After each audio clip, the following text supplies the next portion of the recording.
In today's complex, ever-changing business world, many companies and many leaders struggle to adapt, struggle to get the best from their people. And unfortunately, quite a lot of people are also struggling with various forms of psychological suffering, whether that be imposter syndrome, fear of change, fear generally, and so on. So my guest today is Colin Kingsmill, founder of Colin Kingsmill Coaching. He's also a co-founder in Whole Human Coaching, which is all about coaching people through the lens of those complexities that I just mentioned and taking a new approach to coaching that the previous structural approaches, the previous models of coaching, of leadership don't really address.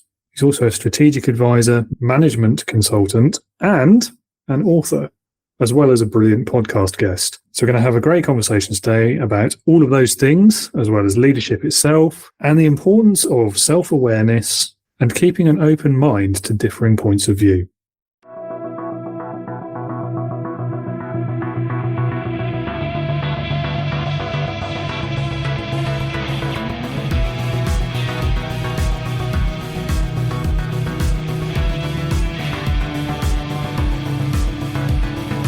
Welcome to the Leading with Integrity podcast.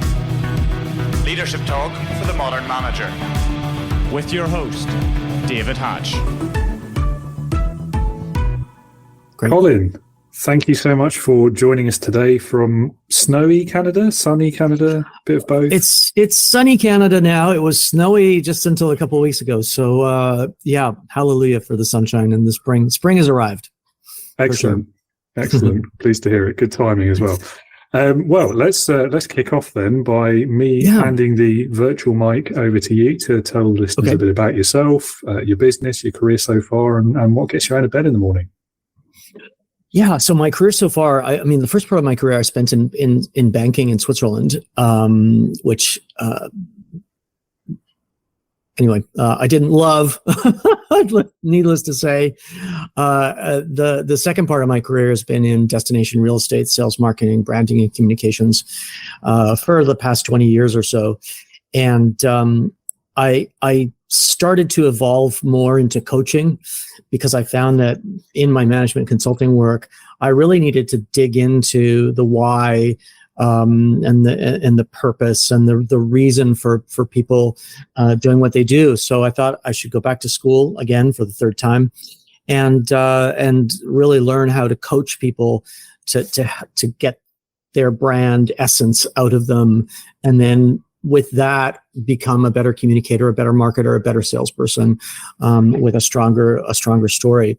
So I'm still doing management consulting.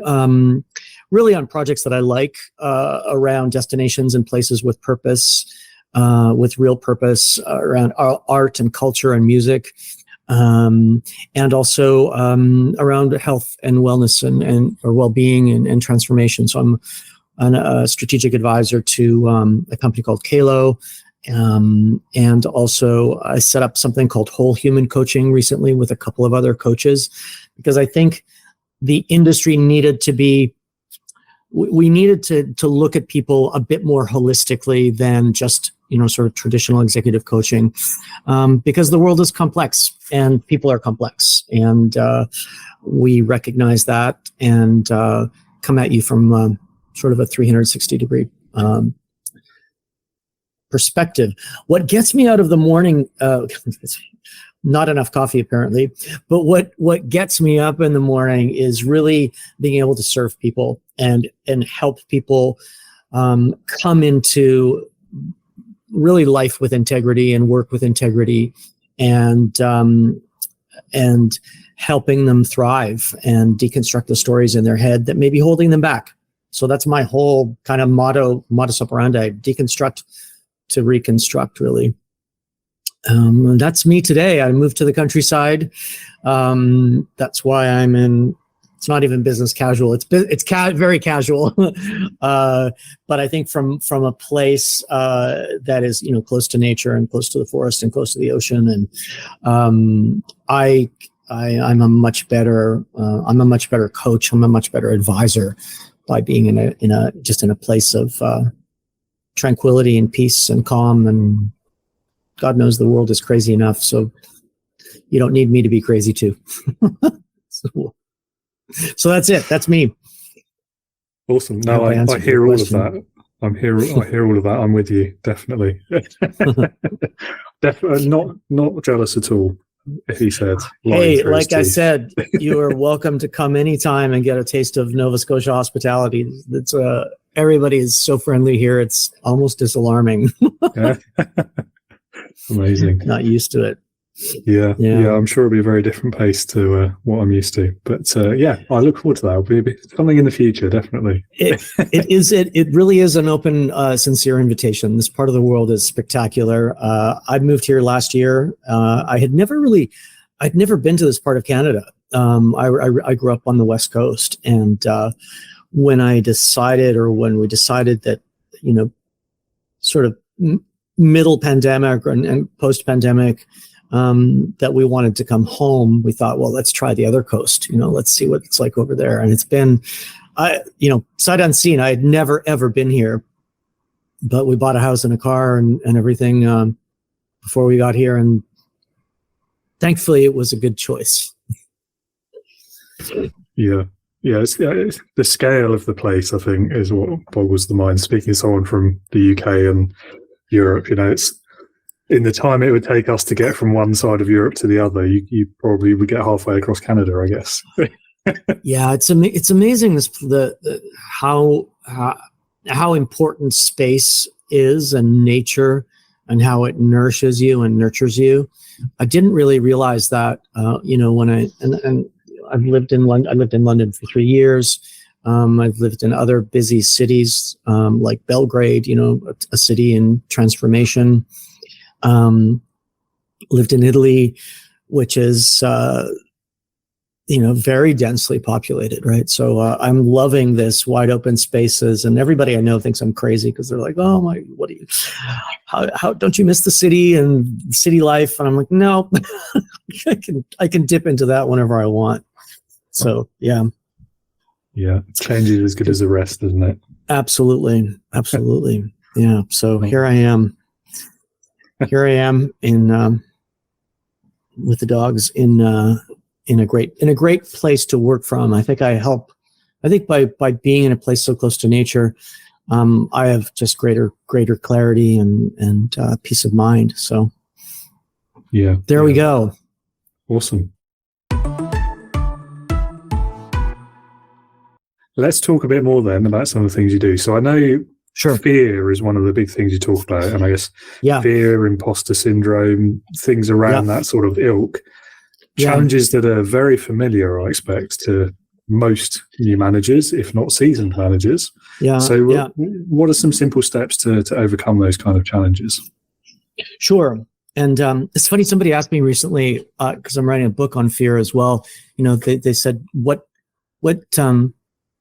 do you know about that, right? How are you an authority? And I guess because I've traveled the world and said yes to opportunities and yes to projects that I didn't know anything about, and I've really spent the second part of my life, I suppose, diving into the deep end, right? And so what I've learned along that sort of path, and what your listeners and viewers might enjoy is so my experience around fear is, the first thing is really kind of self-awareness, right? Just recognizing, I think, that you're telling yourself a narrative and a story, right?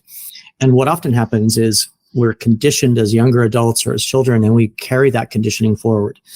And we work and live through that lens of fear, right? So my mission is really, let's deconstruct that fear for you. So self-awareness, right? Recognize that you are in a fearful place, because sometimes we don't, and we'll have, maybe get depressed or full of anxiety and things like that. So the idea is recognizing the root cause of the fear. Where is it coming from? So self-awareness, recognition that it's a story. Okay. It's a narrative, and you can change the narrative. All right. And articulate really what is the fear, right? A lot of people will have a sensation of fear, but they can't quantify precisely where it's coming from or what it is. So if you're aware, You recognize that as a story. Look at the story and try and figure out if it's real to you, if it's real, if it's true. And if it is, that's okay. But what are you going to do about it? And is it serving you? Is that story, is that narrative serving you? And how much energy do you want to expend on it? And I often ask people to think about their work life as with a fuel tank metaphor, right? So how much fuel do you have in your fuel tank? How much do you want to expend on this fear that's going on? And often if you kind of look at those 4 points or those 4 pieces, you can set yourself free from that kind of fearful work and looking at and making decisions through that filter, which is not necessarily, I think, always serving you. Hope that answers your question. That's really interesting. I like the fuel tank metaphor in particular, and I think self-awareness is it's such a useful thing, such a useful ability to be able to develop. I mean, it can help you in leadership. It can help you overcoming fear. All sorts of things. It's and if you pair it with some sort of mindfulness exercise, it's so liberating, so freeing, because fear can be so debilitating and make you make decisions. Like fear-based decisions are usually not the best ones, and they're not serving you, and they're not. They're really holding you back. I see fear as a real ball and chain, that is holding you back. But I use the fuel tank metaphor because a lot of people can relate to that, right? It's like, what's your fuel tank at now? It's at 30%. Okay, well, we better not be spending a lot of energy on being afraid, because that takes up a heck of a lot of that resource. Indeed, and don't spend too much fuel worrying about things that you can't change as well, I guess, is a pretty important lesson. Oh, absolutely. And look, I have a whole bunch of ways to because we have fear in ourselves and in our heads, and we can be spinning around. But what you also don't want to do is fuel that fear with negative news or headline news, and social media can often take you places that aren't constructive. So you have to put a bit of a kryptonite barrier up as well. You mentioned social media, but I'm not going to pick that up because I get on my soapbox about that so often. That we could have 3 podcasts just on that one. So let's leave that. But one of the first things I say to people as you're deconstructing the fear and looking at the stories and looking at your fuel tank is protect yourself by reducing as much as possible any negativity coming from external forces, whether that is the news, whether that's social media, whether that's a toxic relationship or toxic conversations. And self-awareness helps with that, being aware that okay, I can put up a barrier here and then put up a boundary, and I can say no, or I can turn that off. That's really, really important. It changes your whole energy field, I guess. Yeah. Thinking about it from the point of view of leaders, managers, people responsible for people. What can we do to recognize the signs in those people we're leading who may be struggling with some of these problems? Yeah, that's a good question.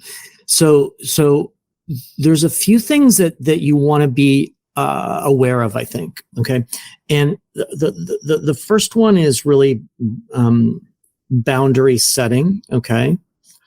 So are the people that you're working with saying yes when they really said no? Okay. So boundaries is one of them to be aware of.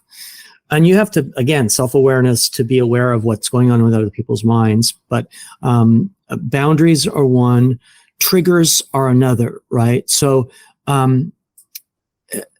overreacting to like a mild criticism, for example, or feeling maybe unreasonably anxious in a meeting, or flashbacks to some sort of negative situation that may have triggered you. So watch out for people who are triggered, easily, right? That means they are suffering somehow from some conditioning.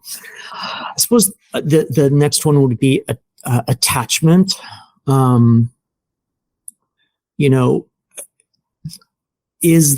Are your team members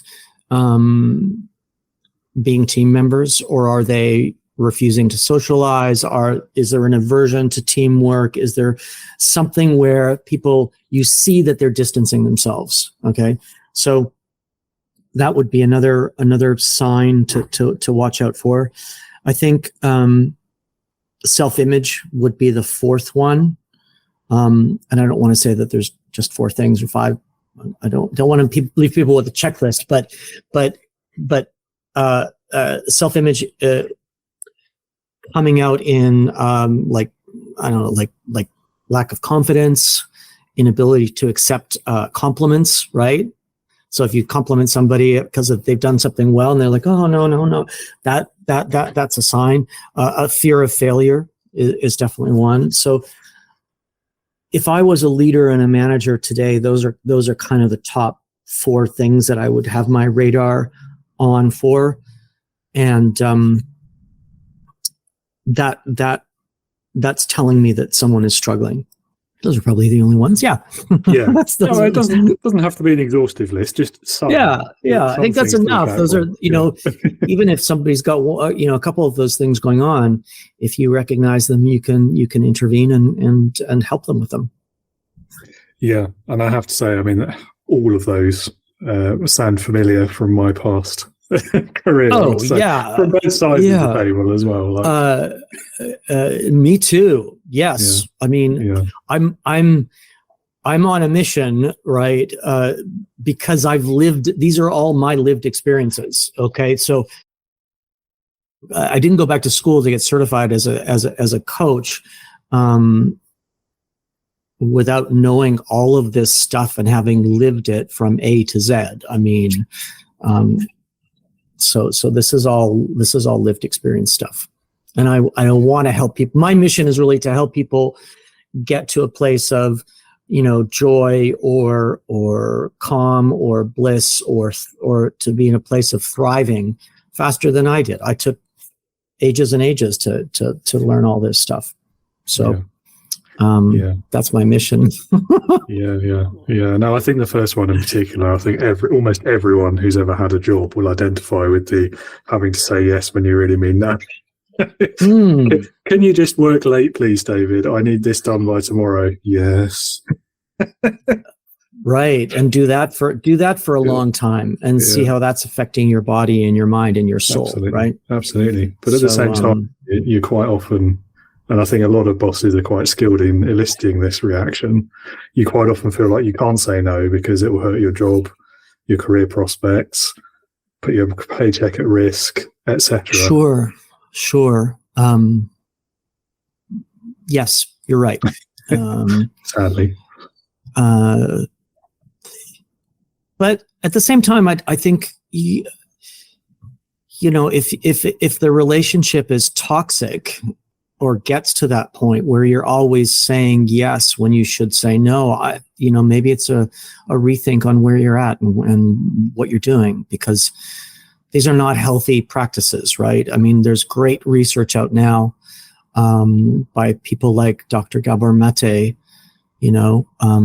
His book, The Myth of Normal, speaks precisely to this kind of stuff, that over time, it results in dis-ease in you. So just keep a check on that is what I'm saying. I agree. Yeah, absolutely. And you're right. You get to that point where it becomes the normal, doesn't it? And you either, fall off the cliff or you make a change. Yeah, it's not normal. And that's my message to people, that this is not normal. And don't wait until you have a nervous breakdown or you get super depressed or you quit your job and rage one day. Those aren't particularly constructive situations. I know, I've done them. Yeah. Or get signed off for stress or whatever else. Yeah, exactly. Yeah. No, it all ultimately manifests in some way. Indeed. that idea of, being self-aware and recognizing it should allow you to, if you're in a situation where you are saying yes too much and those boundaries are being pushed, but allow you to come up with an escape plan or a plan that's constructive and not a reactive based on disease or based on, some kind of breakdown in your psyche. Indeed. Yeah. And to look on the more optimistic side as well. Once you do make that change and you get out the other side of it, everything is so much better. so much better. I can personally confirm this. Right? Yeah. So that's the thing too. Like you want to kind of reach out and say, come on, things can get better. It doesn't have to be like this. Because often, like I was saying before, we tell ourselves a story and we create a narrative and a construct in our head. Maybe it's based on fear. And then that keeps us locked in, right? So, yeah. Come on over to the other side. No, I'm 100% with you. I'm on that side already, definitely. But awesome. Awesome. I can tell you are for sure. Yeah. I mean, having sounds like fairly similar experiences to you, but I mean, I spent many more years in a job that wasn't doing me any good than I should have. And you almost, I mean, you talk about you want to reach out, and I want to reach back and be like, "Oi, David, stop that." Yeah. Well, yes, you're right. I suppose that's what I'm trying to do is just, hey guys, you don't have to be here. You don't have to be in that state of mind. Let's reconstruct a different story based on who you really are, who you really want to be. Because I think you deserve it. I think people deserve it. I agree. Yeah. Okay. And so going back to as a leader again, so having spotted some of those signs, what should leaders do then to support those people and help them through it if they can? Right. I think we all can. I suppose the first thing would be to turn down the volume, on your ego. Consider coaching consider approaching leadership from more of a coaching perspective. And coaching really starts from the foundation that I'm okay, you're okay. And is forward looking. And I think the third thing I would do is reconsider performance evaluation from that perspective of coaching. So I'm okay, you're okay. This is a safe space. This is about looking at how to build up on your strengths. So in performance evaluation and dealing with these kinds of issues, we're often using old paradigms, old models, almost industrial revolution type of stuff, where we were producing widgets.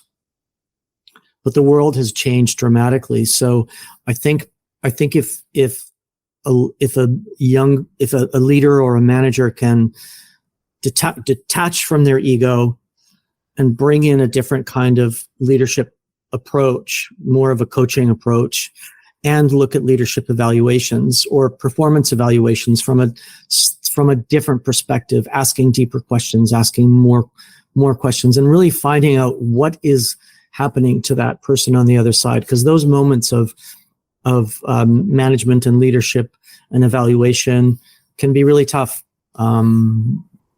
because they're using old constructs. So that would be my advice. Start with you and your ego and see how you can make a productive, fruitful conversation. Really, from that perspective of I'm okay and you're okay, and there's no judgment here. It's just how do you improve? What is tomorrow going to look like? How can we make your tomorrow look better so you become a better performer? And look at people more holistically. I think in work environments sometimes we forget the humanity that is going on, and and how people's lives may be very complex on the other side when they leave the office. So it's just about that kind of expanding your perspective, expanding your lens and how you look at things. That's what I would do. That's the advice that I would give to anybody I can. Yeah. No, I like it. And I think, the performance evaluation point is interesting as well. I think that's something that you're right. The old structures, the old ways of doing it. The annual appraisal, let's focus on your weaknesses. Right. It's nonsense, isn't it? Like, I kind of get where it came from. Widgets is a good example, isn't it? And if you're making, homogeneous construction or factory type situation, you want to focus on the weakness because the weakness will bring up the general level of quality, won't it? You focus on the worst ones. Well, that doesn't make sense today. Robots do that stuff now, don't they? So exactly. And that's the whole point, right? The world has changed dramatically, and AI is contributing to the acceleration of that really quickly. So let's rethink those old models of evaluation, right?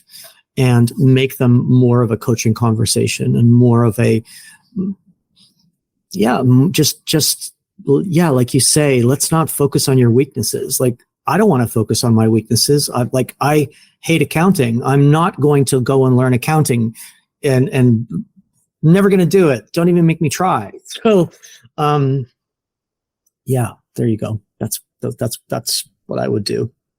Yeah. And I think the other point you made as well, maybe you might go and focus on accounting, but that should be your decision. It shouldn't be because your leader or manager has said you're rubbish at accounting, you are going to go and do something. Because it's personal development, isn't it, at the end of the day? It should be guided by the individual. And the manager leader's role is to support whatever their development goals are as much as possible. Exactly. And you said it, like development, transformation, improvement. Doesn't mean looking in the rearview mirror and going, I'm not a great accountant and let's fix that. No, there's other people for that. That's my 2 cents anyway. No, I'm with you, definitely.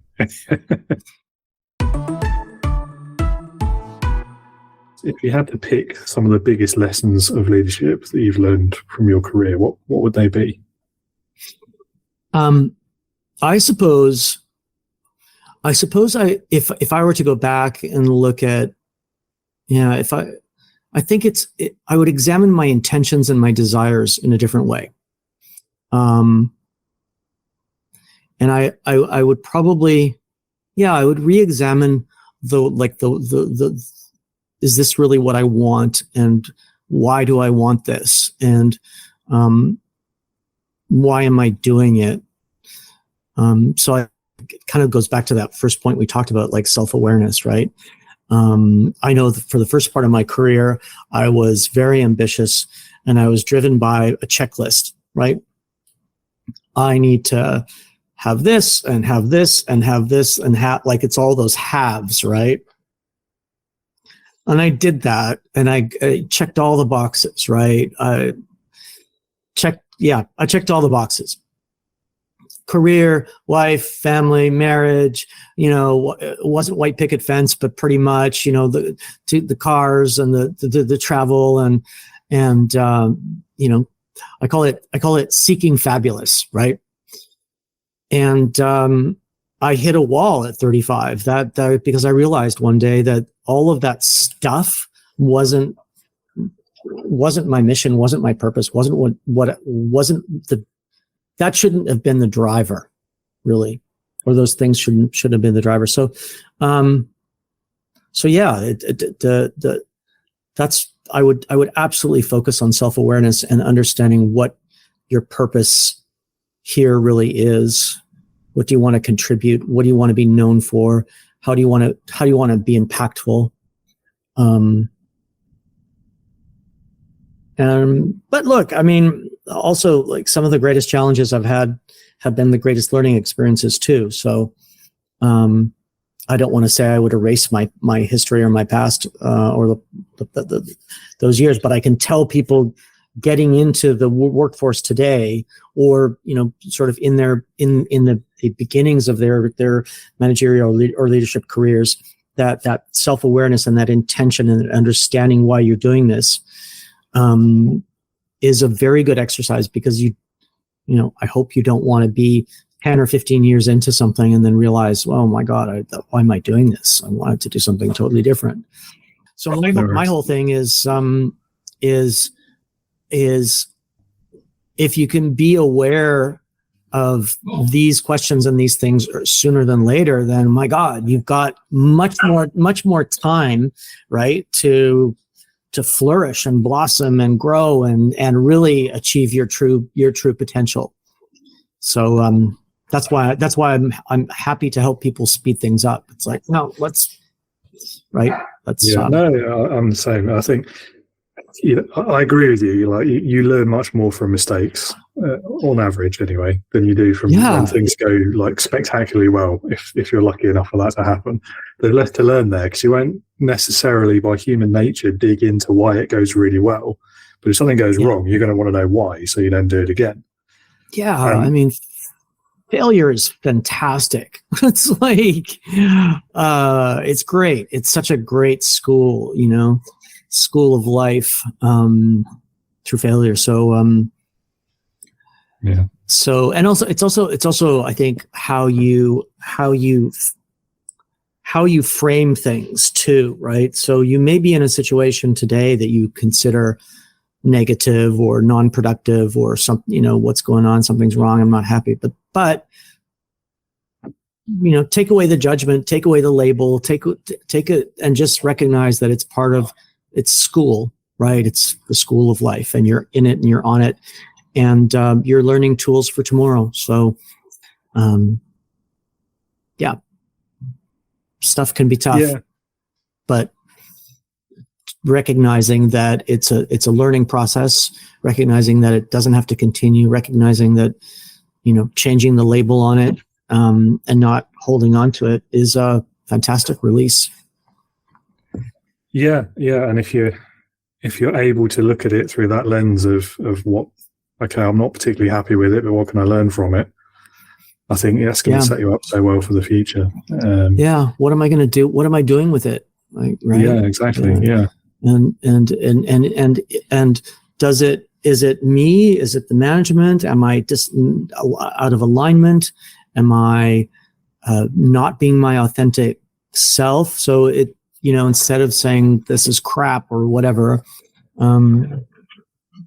drill down, ask the questions, to liberate you and move on to the next chapter.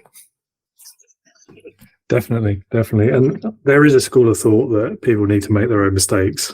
And I see some logic in it, but also I think two things. One, why? Like if you can learn from someone else having made the mistake first, go for that instead.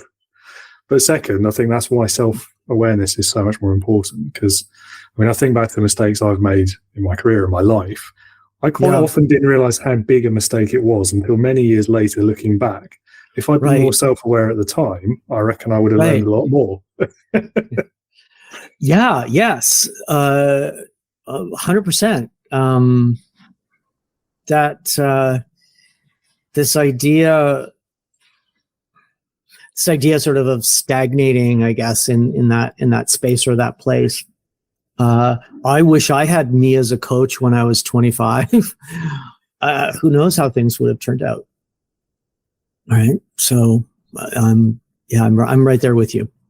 Yeah. Totally with you on that one. I wish I just had anyone as a coach at 25, to be honest. Can't imagine where I'd be today. But anyway.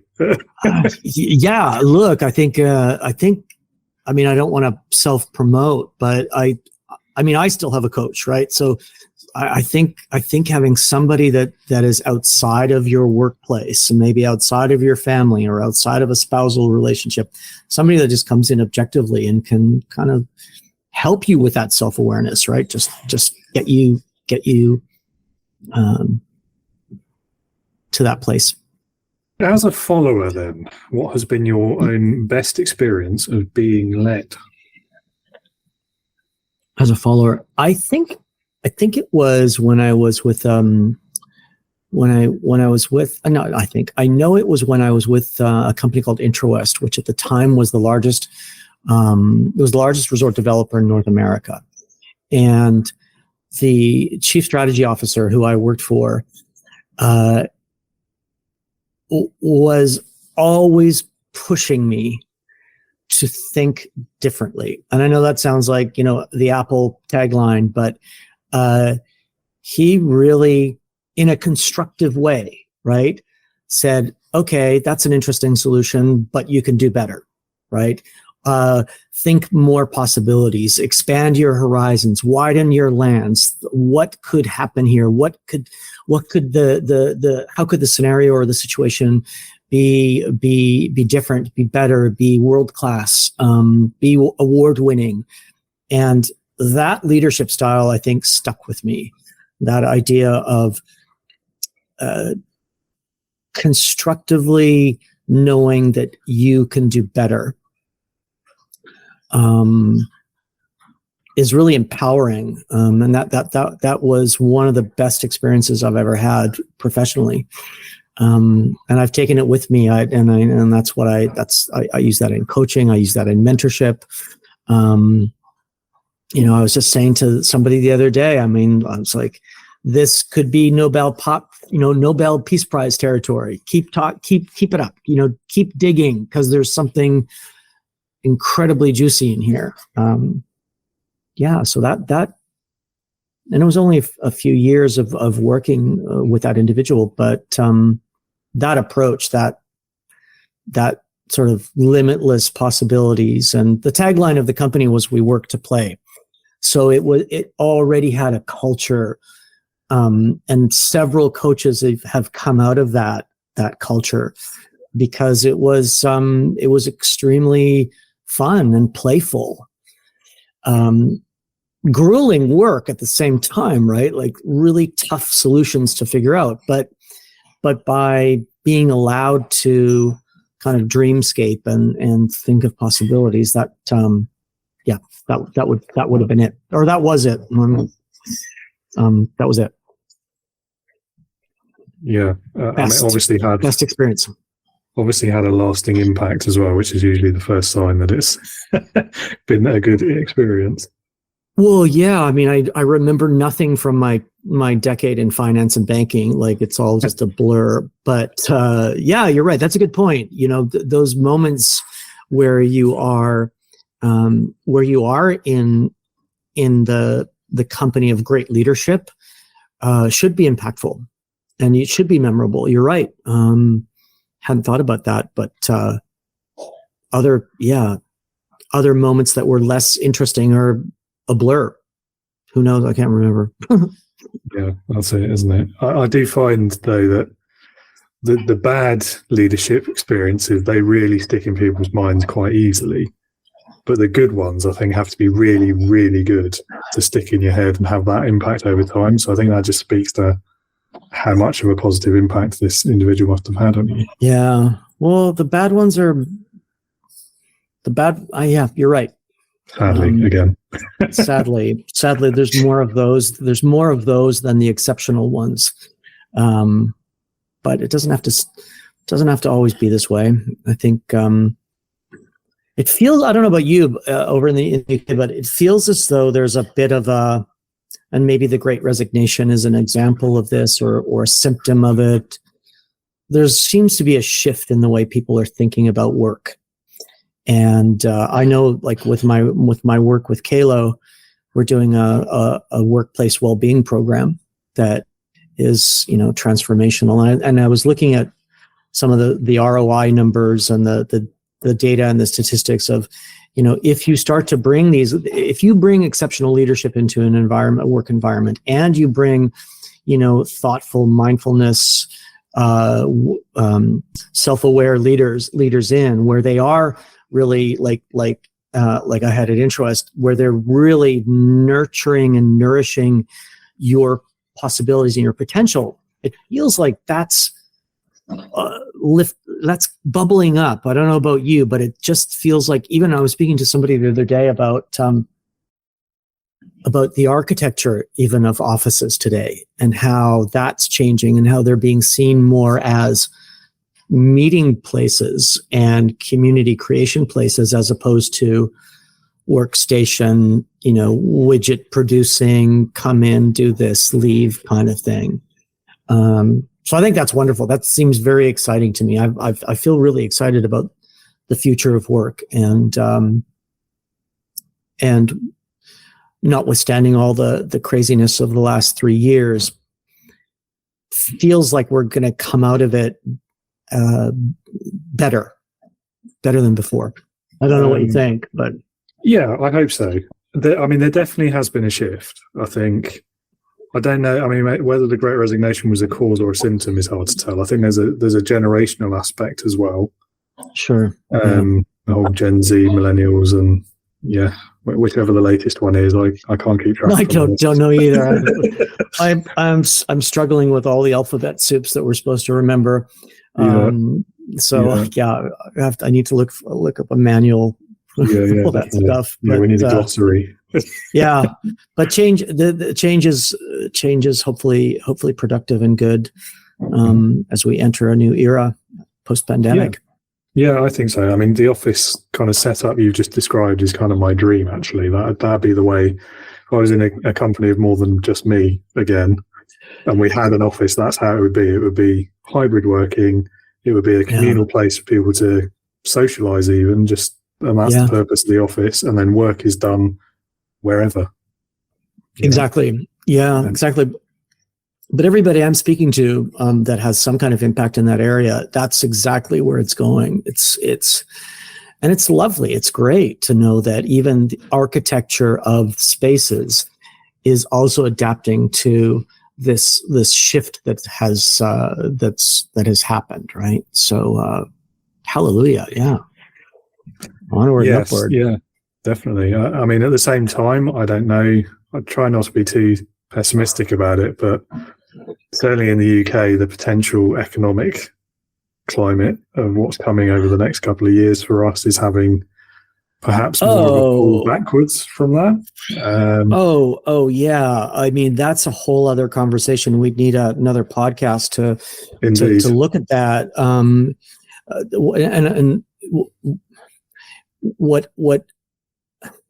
what I do a lot of is really sense making, right? Like let me rephrase this. I think you're right that there's a lot of change coming down the pipeline. There may be a lot of hardship. I mean, the world seems to have gone crazy recently. We're coming out of 70 years of a total anomaly for world history, right? The last, where the period in which you and I grew up in is very singular from a historical perspective. So what I try and do with over and above everything that we've just been speaking about is, okay, this is me, this is my office, this is my work environment, this is my leadership, this is management and things like that. How does that all fit into, how does that contextualize into what's happening from a megatrend perspective, from a macroeconomic perspective, what's going on in the world? So I would urge your listeners too, to think, turn off social media, turn off the headline news, stop consuming the distractions, right? Look at, go and read some history. Look, there's incredible books have come out recently, like, what's it called? A Hunter-Gatherer's Guide to the 21st Century, which looks at history from an evolutionary biology perspective. And it says, everything in our world today is so hyper novel, but our bodies, our primate bodies and minds are still catching up and still figuring out how this works. We don't know the long-term effects of social media or Twitter or Facebook on people's mental health. No idea. It just started yesterday from a minute ago. So turn all that stuff off, dive into some history, okay? And dive into some geopolitics, right? There's a guy called Peter Zayan who's got a book out. It's called The End of the World. The end of the world is just the beginning. And he's looking at us historically from kind of the Industrial Revolution until now. And it's fascinating, looking at understanding demographics and how everything is changing. So when you and I, or the managers or leaders that are looking at their working environment and feeling unsettled, well, there's a reason for all that, and it's justified because we've lived through 50 or 70 years of incredible growth and abundance, but that's all changing thanks to demographics and thanks to economics and stuff. So the last thing I do is in sense making is, listen to longer form podcasts too, right? Let's the tidbits and the crumbs that we get from social media or Twitter or whatever, they're not really serving you as a leader and as a manager. So pull back, macro perspective, sense make a little bit what's really going on. And that's I don't know if that was your question, but that's really what I try and do yeah, that was your question. It was about economics and how things are going to get, rocky in the UK. Yeah, they are. But if you understand the bigger pieces and the movements and what's happening, you can adapt, right? You can make changes. You can go back, get a different skill, adapt to the new world order. And Ray Dalio actually did a beautiful video. I think it's called The New World Order. He wrote a book about it, about the rise and the decline of the last 5 or 6 empires, right? The Dutch Empire and the British Empire and the American Empire and the Chinese Empire. And it's all fascinating stuff. History is repeating itself. So learn it. It'll contextualize the challenges of today in a much richer, more informed, less reactionary, less reactive way. So you can perform better with yourself and with your teams. Yeah. It's long answer, sorry. No, that's okay. It's interesting. I babble on. Interesting how you say history is repeating. That makes me think of the old maxim. Those who don't learn from the mistakes of the past are doomed to repeat them. Well, are we therefore?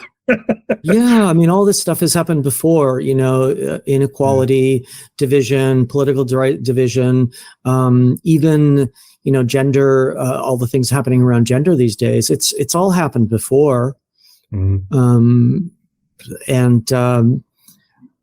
It's reassuring to know that it's happened before and that there's a way out, and when things crash, it's other things are reborn. So as a leader, I keep thinking, going back to the intent of the podcast, as a leader or a manager, if you can contextualize what is happening in the day-to-day in a wider perspective, in a more historical perspective, you can react differently. So maybe the crash isn't straight down, and the crash can be leveled out. Okay, what does that look like, and how can I be the best leader I can, notwithstanding what's going on? Right? Yeah, and I think the origin of that question for me was about whether these further impending changes or hardships are going to result in a backslide away from all of the positive changes we're seeing in the world of work. And if that is the case, then I guess a plea to the business owners, the leaders, the managers, these changes have happened for a reason. They are a good thing. Stick to them. Don't abandon them as soon as times get hard again.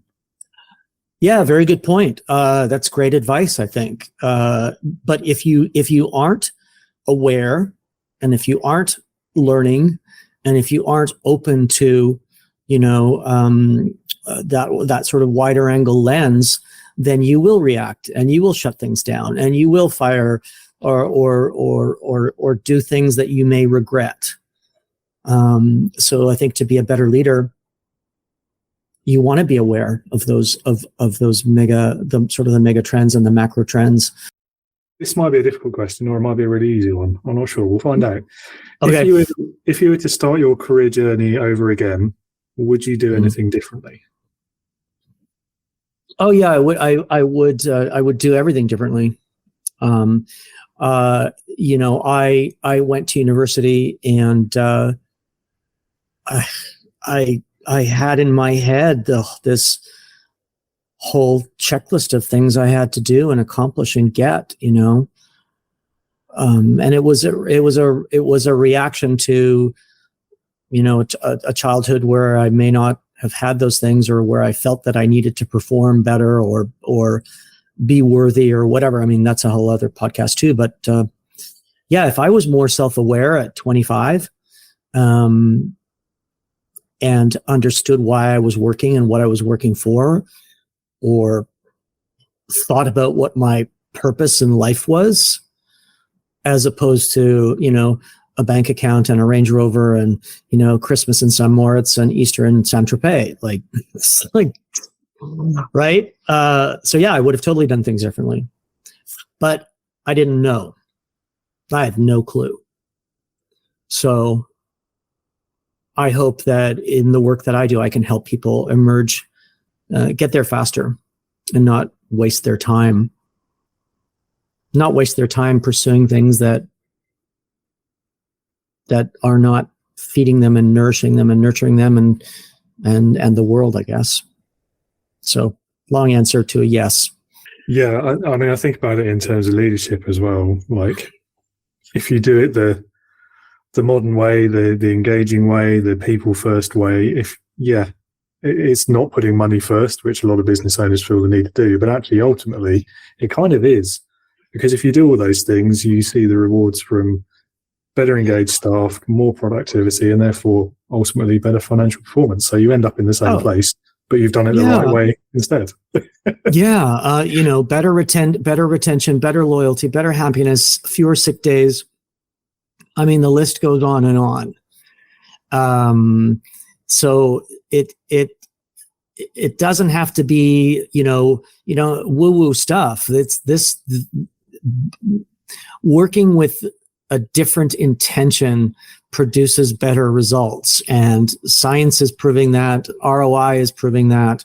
Data and statistics are proving that. From the biggest companies in the world, Johnson & Johnson, Coca-Cola, Coors, every one of them that decided to treat their teams as humans and more holistically, and in a 2023 way, not a 1930s way, have huge impact just on saved sick days, right? For example, but there's a dozen things that impact the work environment. And so if you can be as purpose driven as possible and add that human element, right, you're going to have better performance. Because today I was talking to a consultant recently, people don't, you used to lead with a stick, right? And then we started leading with carrots. That today has changed, right? It's not about carrots and sticks anymore. It's got to be much more meaningful and purpose driven. So yeah, there you go. Long answer. Sorry, I talked too much. No, not at all. It's a long form podcast. There's no such thing. That's great. That's great. Excellent. Having said that, we are nearly out of questions. Okay. Feel for it. Okay, well, we've got two left. So first one then. Yeah. You mentioned about sense making earlier, which is, I think, quite an undervalued skill. So what advice could you offer to help leaders do that more effectively in today's complicated world? I guess it's really what we were talking about a minute ago is turn off the negativity, turn off the tidbits, right? Stop eating junk food from a information perspective. Okay. And really, dive into a bit of macroeconomics and mega trends and follow podcasts like this one, where the conversations have depth to them. Because I think we live in a society of hyper. I mean, our phones are just so, I think, so destructive. In this world of hyper novel, overstimulation, too much information, too many distractions. Cut out all that noise as much as you can, and see what happens. I think it's pretty liberating, kind of freeing, and it allows for creativity and possibilities and potential, right? As opposed to stuck to this, reacting to the news, reacting to colleagues that may be suffering psychologically, like we spoke about at the beginning. So, yeah, there you go. Those were my points. And there's a few people that are doing, great work to follow. Mel Robbins just started a podcast that's wonderful. It's like it's like goal setting in the 21st century based on research from today, or it's, managing anxiety. It's only a few months old and it's brilliant. So yeah. Stop with the distractions, man. They're not serving you, even though they're delicious, right? It's like eating from a box of candy. And I get it, I'll go on YouTube and look up, crazy stuff, or, what's happening at Fox News, and oh my God, Tucker Carlson and all that sort of juicy stuff, or, I'll listen to Russell Brand, freaking out about, freedom and the World Economic Forum or whatever. But just recognize that you're eating candies, right? It's like opening a box of chocolates and you're eating some bonbons and it's like a guilty pleasure. Just make sure that you recognize that, right? That's my thing. Make sure you understand what you're consuming, right? Whether it's food, news, information, whatever. If you understand what you're consuming, right, you can make more measured decisions. And I think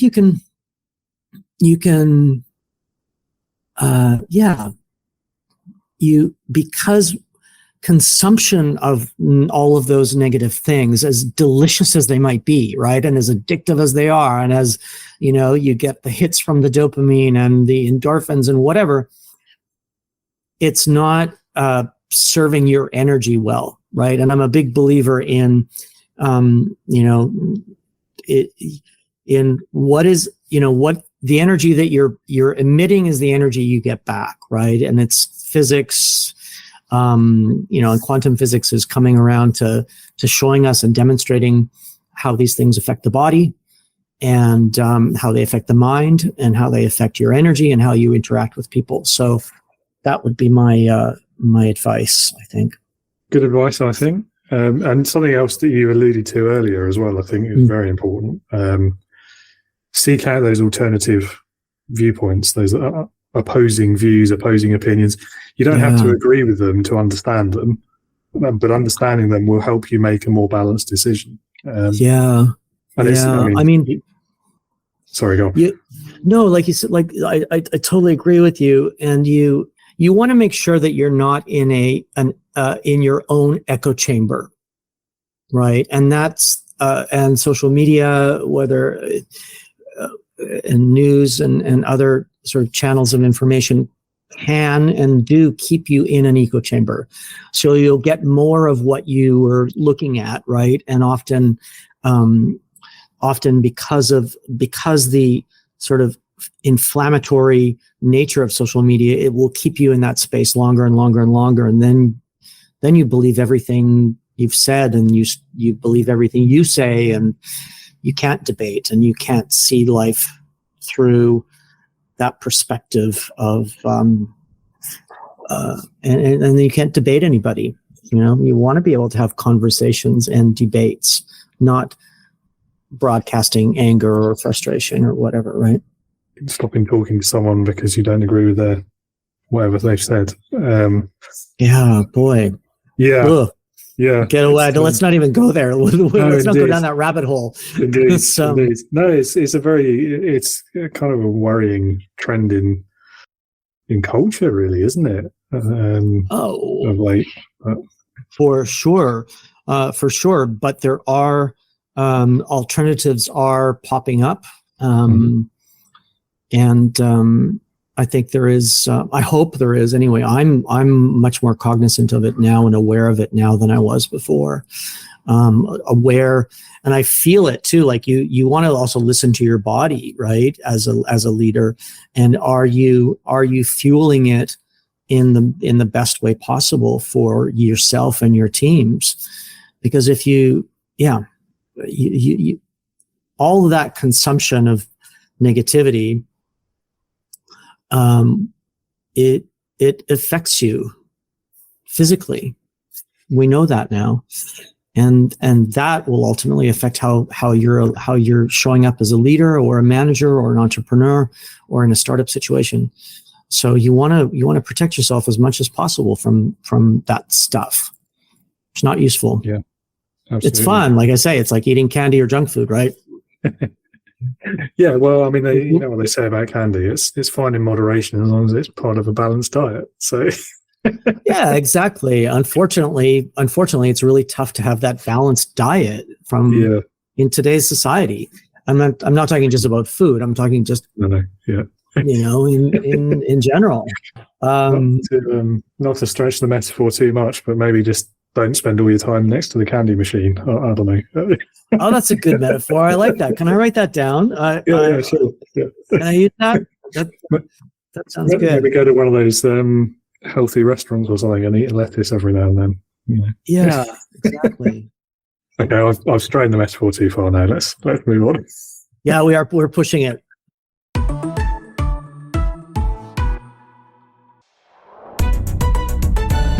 Leadership Heroes. Okay, last question. Yeah, this is tell me. always my favorite question. I call it Leadership Heroes. Okay. So if you had to pick one person, and they can be anyone you can think of, really, alive or dead, past, present, real or fictitious, if you like, as well, and that person would, in your opinion, perfectly embody leadership, who would that be and why?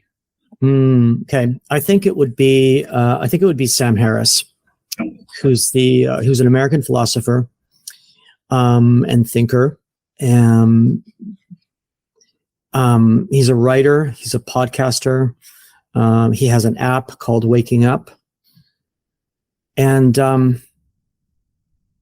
what I really love about what he's doing is he's recognized that how do I say this? He's helping people recognize what's really going on in their heads, and is dedicated to helping end psychological suffering. So he's not like a corporate guy. There's no people in corporations that I would substitute for him, but I think he's a thought leader, and he's pushing people to think deeper, a little kind of everything we've spoken about, and maybe he's influenced me quite a bit in thinking differently, looking at things through a wider angle lens, having real debate, real conversation, even with people you may not like or agree with. And he's expressing it through his books, through his podcast, through his app. And I think that's incredible. Because the essence of it all is that psychological suffering that we all have. Yeah. So break free, wake up, and thrive. That's his message, and it's beautiful. Yeah. Okay. Well, good pick. Yeah, I'm gonna definitely go and find his podcast. Oh, check it out. It's called just Sam Harris. It's Making Sense with Sam Harris. Cool. Okay. Great. Nice one. His Waking Up podcast, his Waking Up app is brilliant too. I've shared it with everybody I know. Okay. All right, I'll take a look at that as well. Yeah. Long list Awesome. of things he does. Is there anything he doesn't do? I don't know. I don't know him personally, but I'd love to meet him. But certainly what he does publicly is game changing. It has been for me, certainly. Well, you can't get much better recommendation than that, can you? They are listeners. There you go. That's Great. it. All right. Well, I think the only other thing that I always give every guest the opportunity to do at the end is if you'd like to point the listeners towards perhaps you've got your own podcast or a book coming out or anything like that, or simply your website if they want to learn more about you. Yeah, so I am working on a book. It's called Fearless, Crossing the Bridge from Fear to Bliss. It's in developmental edit, which means I have to go back to the drawing board a lot and retool things and keep working when I thought I was really done. But just jump on my website, colinkingsmill.com. Come and say hello, start a conversation. I'm here to serve, and pop in there and let's have a conversation. Great. Awesome. I'm also on Instagram, which again, I don't love broadcasting, but I'm trying to have a conversation now with people on there, as Instagram is turned into TikTok. So it's all videos now, which is funny. But anyway, yeah, I'm there too. Just Colin Kingsmill. You can find me easily. Thank you so much, David. That was great. Really thanks for your time. Yeah, it's been great talking to you. We've covered some really interesting topics, I think, and I'm sure the listeners are going to enjoy it. Oh, good. I hope they do. Yeah, I really hope they do. And thanks for the work you're doing. It's great. Likewise. Thanks, Colin. All right. You bet. Thanks again to Colin for a great episode there. Really enjoyed that conversation. We covered all kinds of different subjects again. These are getting really in-depth, some of these episodes now. So listener, I hope you're getting as much value out of these chats as I am. I really enjoyed that one. And if you would like to learn more about Colin, again, put his website and even a link to his Instagram in the episode description so you can find that easily. If you'd like to learn more about leading with integrity, if you'd like to sign up to one of our leadership programs, the quickest and easiest way to get more information about that is to visit the website, which is www.leadernotaboss.co.uk/sign up. That website should work internationally, but if you can't access it from wherever you are, as I know many of my listeners are not in the UK, just drop me a message via LinkedIn instead. I'll put the link to my profile also in the episode description. Thank you so much for listening, everyone. I hope you will join us again next week. And in the meantime, stay safe, keep working on that self-awareness, keep an open mind to all of those different points of view and opinions, and don't discount things just because you disagree with them. And finally, as ever, remember, be a leader, not a boss.